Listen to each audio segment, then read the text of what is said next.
അപ്പോൾ അവർ ഇങ്ങനെ SFI എന്നിങ്ങനെ പറഞ്ഞ് ഞാൻ സ്കൂളിൽ ചേർന്ന കൊല്ലം SFIൻ്റെ ഒരു പ്രകടനത്തിൽ പങ്കെടുക്കുന്ന 6ാം ക്ലാസ്സിൽ നിന്നൊക്കെ പ്രകടനത്തിൽ പങ്കെടുക്കുന്ന അപൂർവമാണ്. പിന്നെ ഒരു ജനറൽ ബോഡി മീറ്റിങ്ങിന് പോയി. അങ്ങനെ SFI തലേ കയറിയത് 6ാം ക്ലാസ്സിൽ നിന്നാണ്. 7ാം ക്ലാസ് ആയപ്പോൾ ഞാൻ അതിൻ്റെ ഒരു പ്രധാനപ്പെട്ട സ്കൂൾ 10ാം ക്ലാസ് വരെയുള്ള സ്കൂളാണ്. പക്ഷേ 7ാം ക്ലാസ്സിലൊരു കുട്ടി എന്നുള്ളതിൽ അന്ന് തന്നെ ആ ഒരു പ്രധാനപ്പെട്ട ആളായിരുന്നു. അത് പിന്നെ എൻ്റെ നോട്ട് ബുക്കിലൊക്കെ ഞാൻ എൻ്റെ മെമ്പർഷിപ്പ് ഇത്ര ചേർത്തി ഇന്ന ക്ലാസ്സിൽ. ഇപ്പോൾ 7ാം ക്ലാസ് ആണെങ്കിൽ 7ാം ക്ലാസ് ABCDE ഇവിടെ ഇത്ര മെമ്പർഷിപ്പ്, ഇപ്പുറത്ത് 6ാം ക്ലാസ്സിൽ എത്ര, 7ഉം 6ഉം ഞാൻ അതിൻ്റെ ചുമതല എടുത്ത് പോകാറുണ്ട്. 8ലെത്തിയപ്പോൾ പിന്നെ ക്ലാസ് ലീഡറായിട്ട് മത്സരിക്കണമെന്ന് പറഞ്ഞു. അപ്പോൾ എൻ്റെ ഏറ്റവും വലിയ ഇപ്പോഴത്തെ സുഹൃത്തുണ്ട്, കട്ടു നമ്മൾ വിളിക്കും, ഷമീം എന്നാണ് പേര്. അദ്ദേഹമായിരുന്നു 7ൽ KSUവിൻ്റെ ക്ലാസ് ലീഡർ ജയിച്ചത്. അദ്ദേഹം തന്നെ വീണ്ടും 8ൽ ക്ലാസ് ലീഡറായിട്ട് മത്സരിച്ചു. അപ്പോൾ എതിരെ ഞാൻ മത്സരിച്ചു. അങ്ങനെ ഷമീമിനെ തോൽപ്പിച്ച് ക്ലാസ് ലീഡറായി. 9ൽ വീണ്ടും ഞാൻ മത്സരിച്ചു. ഷമീം എന്നെ എതിർ സ്ഥാനാർത്ഥിയായി. അപ്പോൾ ഞങ്ങൾ തമ്മിലുള്ള മത്സരം അതിലും ഞാൻ ജയിക്കുന്ന ഒരു സ്ഥിതിയാണ് ഉണ്ടായത്. പക്ഷേ ഷമീം ഈ തുടർച്ച ഉറപ്പാക്കാൻ പറ്റിയ അതെ. പിന്നെ ഷമീം ഞാൻ പറഞ്ഞുതരാം. ഷമീം ഇന്നിൻ്റെ ഏറ്റവും അടുത്ത സുഹൃത്താണ്, വളരെ അടുത്ത സുഹൃത്താണ്. പക്ഷെ അന്നൊക്കെ തലയിലും മനസ്സിലും സംഘടനയാണ്. 8ൽ ക്ലാസ് ലീഡർ ജയിച്ചു കഴിഞ്ഞാൽ അന്ന് 30 ക്ലാസ്സുകളുള്ളത്.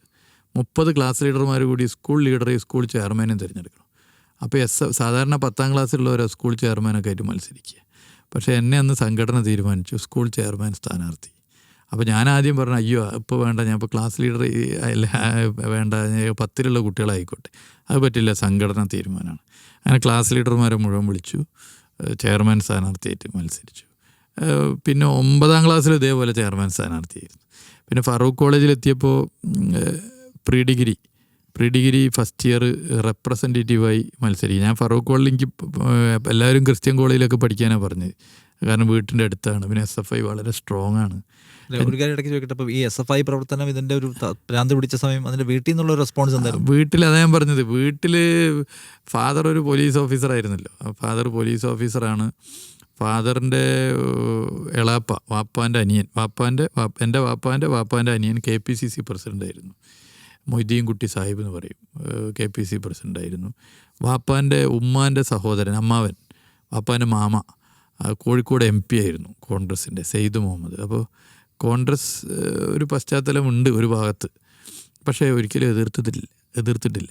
കാരണം രാഷ്ട്രീയ പ്രവർത്തനം അല്ലെങ്കിൽ സംഘടനാ പ്രവർത്തനം ഒരു മോശമാണ് എന്നുള്ള ഒരു തോന്നൽ വാപ്പാക്ക് ഉണ്ടായിട്ടില്ല. ഉണ്ടായിരുന്നെങ്കിൽ ചിലപ്പോൾ ശക്തമായി നിലപാട് സ്വീകരിച്ചിരുന്നെങ്കിൽ ചിലപ്പോൾ ഇവിടെ സമ്മർദ്ദം കൂടിയിരുന്നു.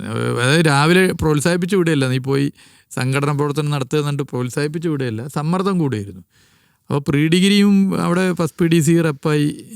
അന്ന് ആകെ ജനറൽ സീറ്റ് 9 തോറ്റു, ആകെ റെപ്രസെൻറ്റേറ്റീവ് ജയിച്ച് ഒറ്റൊന്നാണ്. അന്ന് ഞങ്ങളെ ഭീകരമായി ഞങ്ങൾക്ക് തല്ലിയിട്ടിട്ടുണ്ട് ഫറൂഖ് കോളേജിൽ നിന്ന്. പിന്നെ ഞങ്ങളവിടെ യൂണിയൻ ഫൈനൽ ഇയർ ഡിഗ്രി ആയപ്പോൾ UUC ജയിച്ച് ഞങ്ങൾ 9ൽ 5 സീറ്റ് ജയിച്ചു. പിന്നെ യൂണിവേഴ്സിറ്റി യൂണിയൻ ഭാരവായി. പിന്നെ അത് കഴിഞ്ഞ് എന്ത് എന്നുള്ളതാണ് ചോദ്യം.